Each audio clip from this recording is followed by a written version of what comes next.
Good morning everybody. તમે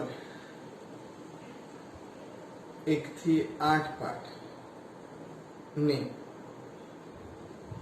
પરીક્ષા પૂર્ણ કરી અને હવે નવા સિલેબસ એટલે કે ત્યાર પછીના પાઠો જે કન્ટિન્યુ છે અને આપણો સિલેબસ ને આપણે અગાઉ લઈ જઈએ.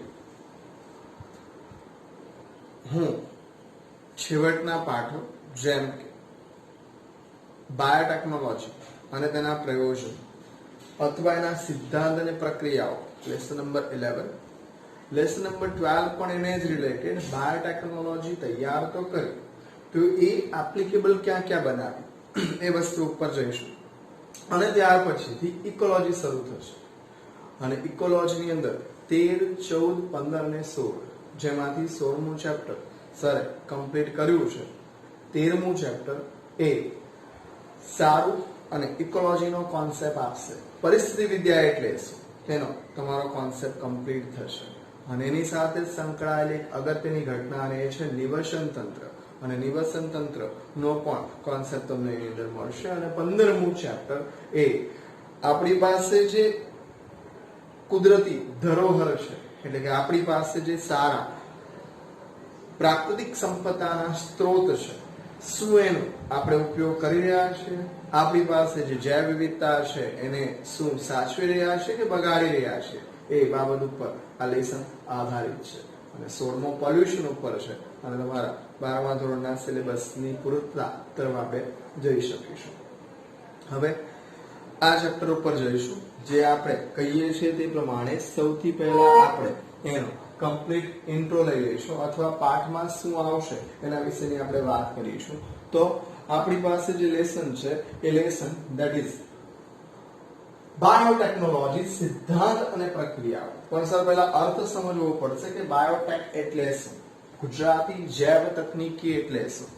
તો એકદમ સાદું અને સિમ્પલ વિચારો તો બાયો વત્તા ટેકનોલોજી એટલે કે જીવિત ઘટકો સાથે એન્જિનિયરિંગને જોડેલું છે અને એના દ્વારા આપણે સ્વાર્થી એટલે કે માનવ કલ્યાણને જ વિચારીએ છીએ અને આપણા માટે જરૂરી એવી સારામાં સારી વસ્તુઓને તૈયાર કરવા માટે આપણે ટેકનોલોજીને યુટિલાઇઝ કરીએ છીએ એવો આ પાઠની અંદર કોન્સેપ્ટ છે. અને અત્યારે એના થકી જ આપણે જાત જાતના ઉત્સેચકો, જાત જાતની દવાઓ, જાત જાતની રસીઓ આપણે તૈયાર કરી ચૂક્યા છે અને તૈયાર કરી રહ્યા છીએ જે બાયોટેકનોલોજીની બદૌલત છે. એટલે હાનિકારક છે એવી વસ્તુ તો છે નહીં, પણ દરેકે દરેક વસ્તુના પોઝિટિવ અને નેગેટિવ બંને પાસાઓ આવે અને આપણે અત્યારે એ બાયોટેક તરફ જઈ રહ્યા છીએ. બાયોટેકનોલોજીના સિદ્ધાંતો અને પ્રક્રિયાઓ કે અમથું થોડું કંઈક નવા ઘટકો તૈયાર કરી શકાય, એની અંદર વિશિષ્ટ પ્રકારની ટેકનોલોજી માટે અમુક પર્ટિક્યુલર કોન્સેપ્ટની જરૂર પડશે અને એના દ્વારા આપણે નવા નવા ઘટકો તૈયાર કરશું જે આ પાઠની અંદર જોવાનું મળશે. શું કહેવા માંગે એ ઇન્ટ્રોની સાથે પાઠની વ્યૂ આપી દઈએ કે બાયોટેકનોલોજી તૈયાર કરવા માટે અથવા એની સાથે રહેવા માટે આપણે ચોક્કસ પ્રકારના શું કે સિદ્ધાંતો અનુસરવા પડશે. અને સિદ્ધાંતની અંદર 2 વિશેષ કોન્સેપ્ટ તમને મળશે અને 2 વિશેષ કોન્સેપ્ટની અંદર તમારી પાસે જનીન ઇજનેરી વિદ્યા એટલે હવે થોડું ડીપમાં વિચારો તો એવો કોન્સેપ્ટ મળશે કે હા, છેવટે બધી જ વસ્તુઓ જનીન પર આધારિત છે. હવે તમે થોડું ડીપ થિંકિંગ કરશો તો બી નવાઈ લાગશે કે સેલ કે જેનો ન્યુક્લિયસ જોયો નથી અને ન્યુક્લિયસ ની અંદર રહેલા ક્રોમોઝોમ જેની સાથે સંકળાયેલા જે આપણે વાત કરીએ ડીએનએ અને ડીએનએ સાથે સંકળાયેલા જનીન સાથે છેડછાડ કરવાની છે અથવા જનીનને નવીન સ્વરૂપે રજૂ કરવાના છે, જનીનને મોડિફાય કરવાના છે. કુદરતમાં જનીન જાતે જ મોડિફાય થાય. લૈંગિક પ્રજનનની પ્રક્રિયાઓ દરમિયાન તમે ઓબ્ઝર્વ કરતા હશો કે પેઢી દર પેઢી લક્ષણો બદલાતા રહે, જીન મોડિફાય થાય અને આપણે અહીં 2 અલગ અલગ સજીવોને પરાણે કૃત્રિમ રીતે કે અલગ તરીકાથી આપણે એને ભેગા કરીને એની અંદર જીનેટિકલી મોડિફિકેશન લાવીશું અને એને આધારે જે નવા સજીવો તૈયાર થશે એને આપણે બાયોટેકનોલોજીનું સ્વરૂપ આપ્યું એવું કહીએ છીએ. હા, એ માનવ પ્રવૃત્તિ દ્વારા જ થાય છે, પણ ટેકનોલોજીની મદદ લઈને આપણે જૈવિક ઘટકોની અંદર જે ચેન્જ લાવીએ છીએ તેના ઉપર જઈશું. એટલે એની અંદર તમારા 2 સિદ્ધાંતો છે મેં તમને કીધા કે જનીન ઇજનેરી વિદ્યા કમ્પ્લીટ જેનેટિક પર જતું રહેશે અને સાથે સાથે જૈવ પ્રક્રિયાઓને પણ અનુસરવાની છે અને એની અંદર જે આપણે કમ્પ્લીટ જે અગાઉ લઈ જવાના ઘટકો જે છે બાયોટેકનોલોજી માટે એના વિશિષ્ટ પ્રકારના તો કે તમારે એના માટે ઉત્સેચકોની જરૂર પડશે. હવે સર એટલે શું? તો કે જેમ જેમ આગળ જઈશું આપણે મળતું જશે એટલે કે આપણી પાસે આ જે જનીની ઘટકો છે ને તોડવા માટે ના રીકોમ્બિનન્ટ ડીએનએ અથવા એને તોડતા અને જોડતા એવા ઘટકોની વાતો આવશે એટલે કે એન્ડોન્યુક્લિયેઝ અને એક્ઝોન્યુક્લિયેઝ. સાદી ભાષામાં ઉત્સેચકો નિર્મિત કરવા પડશે અને આ એટલી ચતુરાઈની વાતો છે કે એ ઉત્સેચકો પણ આપણે સૂક્ષ્મ જીવાણુઓમાંથી જ મેળવીએ છીએ, સજીવોમાંથી જ મેળવીએ છીએ અને એ મળેલા ઘટકોને આપણે યુઝ કરીએ છીએ. એ ઉત્સેચકો મળ્યા બાદ આપણે જે પણ ઘટકો સાથે પ્રયોગ કરવાના છે એના જેનેટિક મેકઅપને તોડશું અને જોડશું. જોડવા માટે લાઇગેઝ ને તોડવા માટે ચોક્કસ પ્રકારના એન્ડોન્યુક્લિયેઝ એન્ઝાઇમની મદદ લઈશું. It is called restricted endonuclease enzyme. એ પૂરું થશે ત્યાર પછી આપણે એની અંદર જે નવા સંયોજન વાળા એક વર્ડ લખી દેવ એટલે થોડો ખ્યાલ આવશે. એને કહેવામાં આવશે RDA. What is the meaning of R? R that means recombinant DNA. રીકન્સ્ટ્રક્ટ કર્યું, ફરી પાછો DNA, નવો DNA તૈયાર કર્યો, જે છેડછાડ કરીને તૈયાર કરવામાં આવ્યો એને જ કહેવામાં આવે સંકર DNA. એને જ કહેવામાં આવે હાઇબ્રિડ DNA તરીકે ઓળખવામાં આવે. ચોક્કસ પ્રકારના આ સંકર DNA માટે એવું કહેવાય કે આપણે બે અલગ અલગ ઘટકોને એડ કરીને, બે અલગ અલગ સજીવોના DNA મિક્સ કરીને નવો જ ઘટક તૈયાર કર્યો એટલે એને કહેવામાં આવે રીકોમ્બિનન્ટ DNA અથવા એને કહેવામાં આવે હાઇબ્રિડ DNA અથવા એને કહેવામાં આવે સંકર DNA તરીકે ઓળખવામાં આવે. આ વિશિષ્ટ પ્રકારની ટેકનોલોજીની બદૌલત બનતી આ ઘટના છે, બાકી એ શક્ય નથી. એની અંદર આપણે એક પ્રયોગ કરીને બેસી નથી રહેવાનું, આપણને વધારે પડતા ઘટકોની જરૂર છે એટલે આપણે એની અંદર રીકોમ્બિનન્ટ ડીએનએ બનાવ્યા બાદ વધારે કોપીઓની જરૂર પડશે એટલે એની અંદર આપણે વિશેષ પ્રકારના RDNA તૈયાર કરશું, જેનું એક ઉદાહરણ આપેલું છે આપણને PBR322. એની અંદરની ક્લોનિંગ જગ્યાઓ, એની અંદરની વિશેષ પ્રકારની શું કે પસંદગીમાં લેખકની વાત કરેલી છે. ડીએનએ ખંડોની જોડાણ તોડવાની અને તેના દ્વારા વનસ્પતિની અંદર પણ આપણે, હું ખાલી બુકના જે ટોપિક છે એનો ઇન્ટ્રો કરી રહ્યો છું, આ ચોક્કસ પ્રકારનો PBR322 અને વનસ્પતિની અંદર પણ ક્લોનિંગ ની બાબતો આપણે શક્ય બનાવવાની છે. એ તૈયાર થઈ ગયા બાદ કોઈ યજમાનની અંદર આપણે એનું ઉતરણ કરાવવાનું છે કે બનાવવા માટે એક જ કોપી, તો એક સે મેરા ક્યા હોગા, આપણને તો વધારે ક્વોન્ટિટીમાં જોઈએ છે એના માટે આપણે કોઈક એવા સજીવને યુટિલાઇઝ કરશું ને એની અંદર મોટે ભાગે ઈ કોલાય જ યુટિલાઇઝ થાય છે. આ વસ્તુ મગજમાં રાખવી.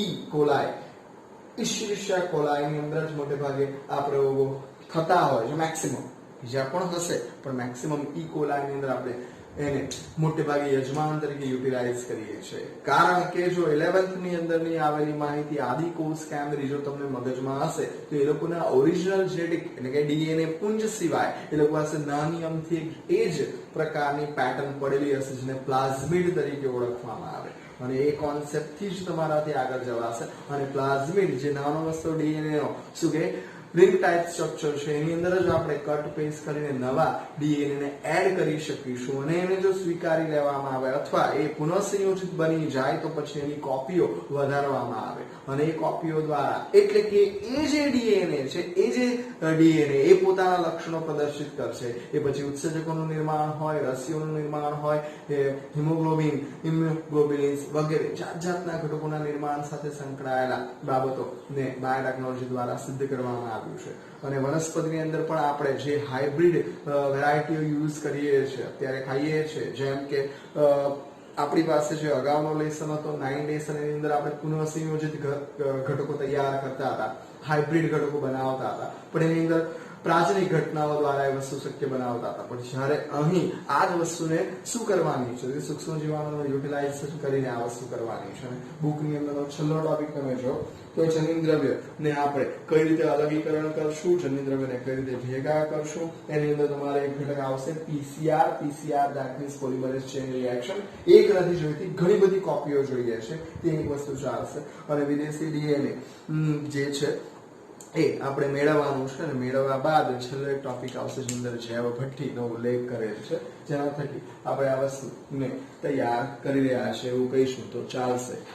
હવે હું ટોપિક ઉપર લઈ જાઉં છું કે આ લેસનની અંદર કયા કયા ટોપિકો ને આપણે લેવાના છે. અને પહેલું છે એની અંદર તમારી પાસે શું છે ડેફિનેશન રજૂ કરેલી છે અને ડેફિનેશન ધેટ ઇઝ બાયોટેકનોલોજી જૈવ તકનીકી તરીકે એને લીધું છે.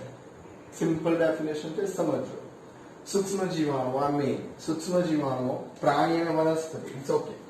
આ પછી પહેલા આ સૂક્ષ્મ જીવાણુઓ પ્રાણી અને વનસ્પતિનો ઉપયોગ અથવા એમના કોઈ ઘટક, મોટે ભાગે એની અંદર જનીન દ્રવ્યને જ યુટિલાઇઝેશન કરવાની વાત હોય, કારણ કે જનીન જ લક્ષણ માટે જવાબદાર છે અને મુખ્ય ઘટકોથી બનતી નીપજ અથવા પેદાશનો લેબ આ કેન્દ્ર સ્થાને આવ્યું. શું કહે છે કે માનવ કલ્યાણ માટે આપણે ઉપયોગ કરીએ છીએ અને એની અંદર આપણે જૈવિક તકનીકી, જેની મેં ડેફિનેશન કીધી કે જૈવિક ઘટકો સાથે આપણે શેને જોડી દીધી? ટેકનોલોજીને જોડી દીધી.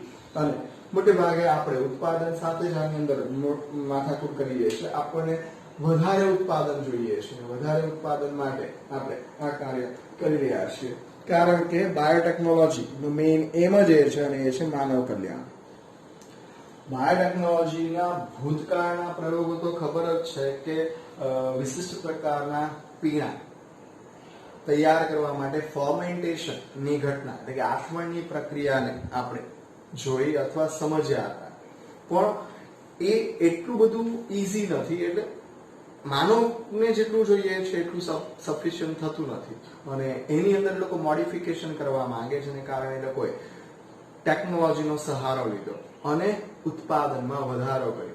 બ્રેડ છે, વિસ્કી છે, બિયર છે, તે સિવાય ઉત્સેચકો છે, આ બધાના નિર્માણ હવે થવા લાગ્યા. અલગ અલગ રસીઓ બનવા લાગી, અલગ અલગ દવાઓ તૈયાર કરવામાં આવી. તો એ બધું શેના આભારી છે? કે સૂક્ષ્મ જીવાણુઓ અને ટેકનોલોજી સાથે સાંકળીને શેનું કલ્યાણ કરવાનું છે? કે માનવ કલ્યાણ માટે જ આપણે આ બધી વસ્તુઓ કરવા જઈ રહ્યા છીએ.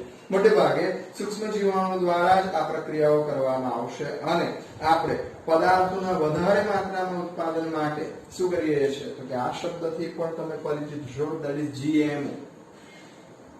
What is that? Genetically modified organism. તો કે સર જનીન દ્રવ્યને મોડિફાઈ કઈ રીતે કર્યો? તો કે મોડિફાઈ કરવાનું જ આની અંદર શીખવાનું છે કે એક સજીવના જનીનને લઈ બીજા અન્ય એ જ પ્રજાતિના જનીન અથવા અન્ય પ્રજાતિના જનીન સાથે મેચઅપ કરાવીને અથવા એની અંદર શું કે દાખલ કરીને નવા જ ઘટકોને તૈયાર કરવાના છે અને હાઇબ્રિડ બનશે અને એ કહેવામાં આવશે જીનેટિકલી મોડિફાઈડ ઓર્ગેનિઝમ.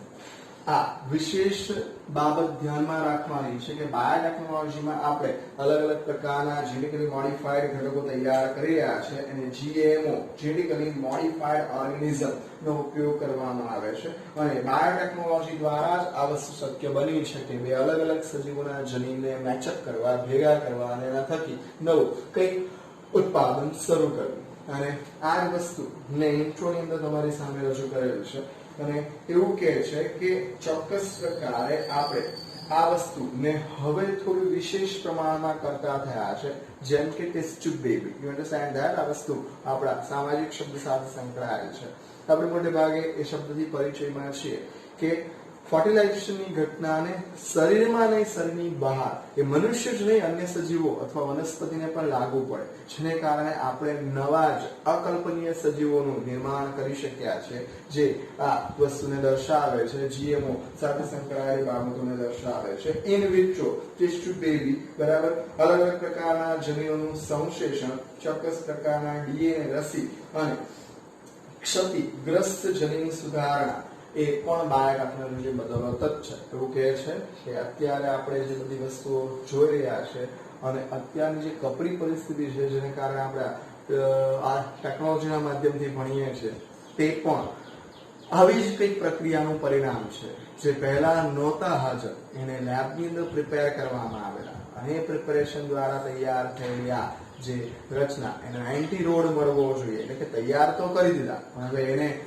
નિષ્ક્રિય કરવા માટે, એને ડામવા માટે શું કરવું, તેના માટેના એન્ટીરોડની જરૂરિયાત કરતા પહેલા જ આ વાયરસ લીકેજ થયો અને એ વાયરસે આખી દુનિયાની અંદર આ વસ્તુ કરી. એ શેની બદૌલત છે કે એ સાચા નવસા બંને પાસાની વાત કરીએ તો બાયોટેકનોલોજી બદૌલત લેબની અંદર જ તૈયાર કરવામાં આવેલા અને એનો શું હજુ તોડ મળ્યો નથી. જેમ કે તમે આની અંદર પણ જાણો છો, આની પાસે જે પણ બાબતોની આપણી માહિતીઓ છે આ સંદર્ભમાં આનો પણ હજુ ઈલાજ નથી મળ્યો, આની પણ રસી નથી બની, આની પણ દવા નથી બની. બરાબર છે? તો એવું જ અત્યારે ચાલી રહ્યું છે અને જે થશે એ અગાઉના સમયમાં એની રસીઓ શોધાશે તો એ શોધવા માટે પણ શેની મદદ લેવામાં આવશે? Biotechnology.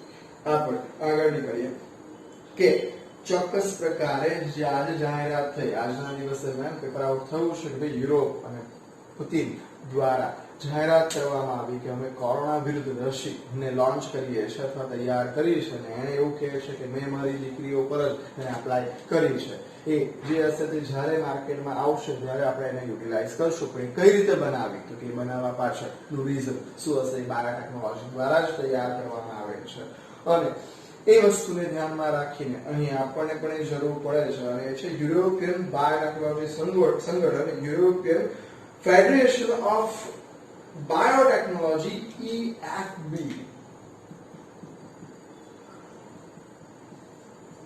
European Federation of Biotechnology એ પૂછી શકાય એ વસ્તુ છે અને એને ચોક્કસ પ્રકારની વ્યાખ્યા રજૂ કરી છે કે નિપજ અને સેવાઓ માટે પ્રાકૃતિક જીવ વિજ્ઞાન અને સજીવના કોષો અને તેમના ભાગોનો શું કે આણ્વિક અનુરૂપતા સંચાલન, આ ડેફિનેશન EFB દ્વારા આપવામાં આવેલ છે. યુરોપિયન ફેડરેશન શું સંગઠન અથવા તમે કહી શકશો કે European Federation of Biotechnology, EFB દ્વારા આપણને એક નવી ડેફિનેશન જણાવવામાં આવી બાયોટેકનોલોજીના સંદર્ભમાં. અને નિપજો અને સેવાઓ માટે પ્રાકૃતિક જીવ વિજ્ઞાન અત્યારે જે છે તે અને સજીવ કોષો અને તેના ભાગો ને આણ્વિક શબ્દ મેઇન છે. આણ્વિક એટલે બહુ સૂક્ષ્મ, અણુ સ્વરૂપ એટલે વાત આવી જાય ડાયરેક્ટ ડીએનએ ઉપર. ડીએનએ ની સાથે આ વસ્તુને જોડવાની છે. અત્યારે જે છે એની અંદર મેઇન ઘટક એ આરએનએ હોય છે.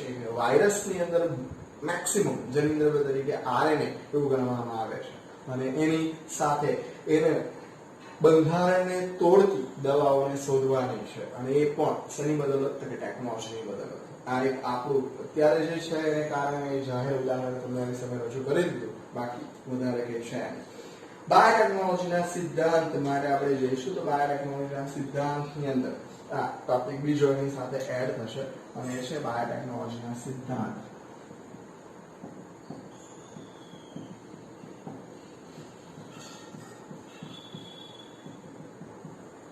તો કે પહેલું અને બીજું આ બે સિદ્ધાંતો ઉપર બાયોટેકનોલોજી કામ કરે છે અને મેં તમને કીધું અને એ છે જનીન ઇજનેરી વિદ્યા. જે ઘટકો ઉપર ખાસ કાળજી રાખવામાં આવેલ છે જનીન ઇજનેરી વિદ્યા. અને બીજું જે છે જૈવ પ્રક્રિયાઓ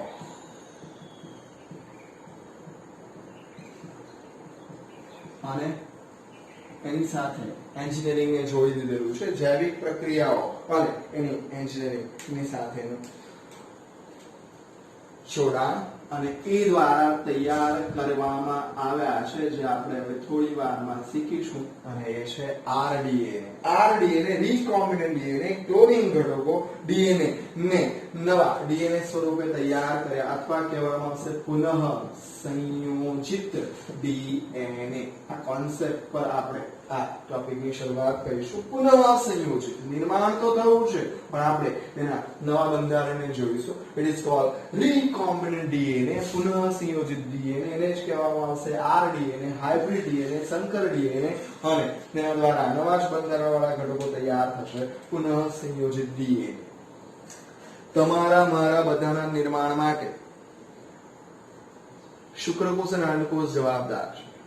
પણ શા માટે આપણે કમ્પ્લીટ ફાધર કે મધર જેવા નથી દેખાતા? તો એની અંદર અને ત્યાર પછીથી અવતરેલા આપણે તો આના પછીના જે પણ પેઢી જન્મશે એની અંદર પણ શા માટે આપણા જેવા લક્ષણો પ્રદર્શિત નથી થતા?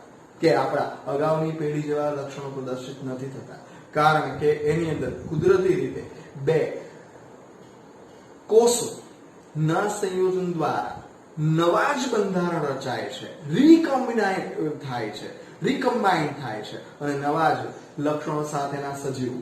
નવા લક્ષણો એટલે કઈ અલગ જ પ્રજાતિના નહીં, પણ મનુષ્યની અંદર જ થોડા નવા સારા અથવા ખરાબ લક્ષણો તૈયાર થશે. સારા ખરાબનો અર્થ એ કે કેટલાક જે પેઢીમાં ન હોય એવા પણ લક્ષણો દેખાશે અને ન હતા એ પણ પ્રદર્શિત થશે. એ સારા અથવા થોડા ખરાબ એટલે નબળી ક્વોલિટીના પણ લક્ષણો તૈયાર થઈ શકે. તો એ આનો સમજ દર્શાવે છે આપણી ફિઝિકલ જે જાણકારી છે તે પ્રમાણે. પુનઃસંયોજન પણ આપણે જે અત્યારે કરી રહ્યા છે લેબની અંદર બે અલગ અલગ ઘટકો ના ડીએનએ ને સંયોજિત કરી રહ્યા છે અને એ સંયોજન દ્વારા નવા જ ઘટકો તૈયાર કરે છે. મનુષ્ય જે દેખાય છે કે અન્ય પ્રાણીઓ દેખાય છે, નવા ઘટકો તૈયાર કરીએ છીએ, ફિઝિકલી તમે એને જોઈ શકશો તેવા. તો આ સૂક્ષ્મ જીવાણુઓની અંદર પણ આપણે આવી રીતનું મોડિફિકેશન કરીએ છીએ અને એના દ્વારા આ વસ્તુ કોને બદલ કે સર ટેકનોલોજીની બદલ, પણ કોની સાથે? જીવિત ઘટકો સાથે. એટલે એને કહેવામાં આવશે બાયોટેકનોલોજી અને એ બે સિદ્ધાંતો ઉપર ચાલશે જેની આપણે ચર્ચા કરીશું.